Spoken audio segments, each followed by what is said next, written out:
नमस्कार सगळ्यांना, स्वागत आहे तुमचं माझ्या यूट्यूब चॅनलवर। आज मी तुम्हाला आरोग्यदायी अशी हिमोग्लोबिन वाढवणारी लाल माटाची भाजी करून दाखवणार आहे। मस्त अशी चविष्ट ही भाजी बनवून तयार होते, तुम्हाला सुद्धा खूप आवडेल। चला तर मग व्हिडिओ स्किप न करता पूर्ण बघा।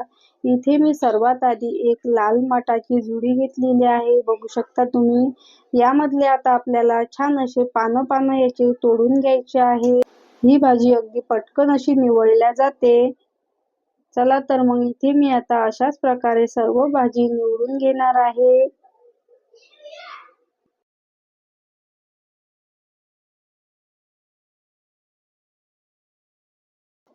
बघू शकता तुम्ही, इथे माझी सर्व लाल माटाची भाजी निवडून झालेली आहे। छान असे पानं मी ते तोडून घेतलेले आहे।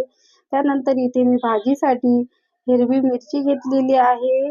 लसूण भरपूर सारा वापरायचा आहे, छान अशी चव येते लसणामुळे। तुम्ही इथे तुम्हाला जर आवडत नसेल तर कमी जास्त करू शकता। त्यानंतर एक छोटा कांदा कट करून घेतलेला आहे। फोडणीला एक पडी तेल गरम करून घेतलेलं आहे। तेल छान गरम होऊ द्यायचं आहे, मग त्यामध्ये मोहरी जिरं घालून घ्यायचं आहे। कट करून घेतलेला लसूण आणि मिरची सुद्धा घालून घ्यायची आहे।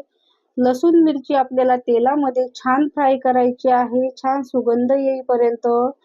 भाजीसाठी जर आपण फोडणी छान केली तर भाजीला चव सुद्धा छान येते।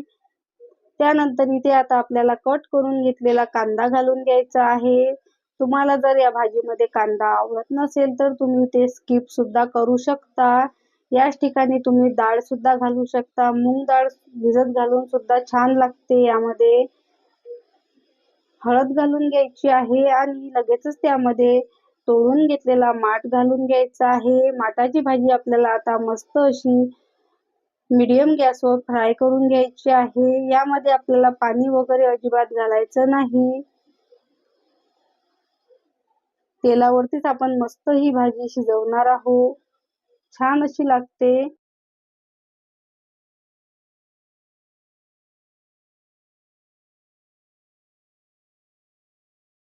इथे मी आता या भाजीवर झाकण न ठेवता अशीच शिजवून घेणार आहे।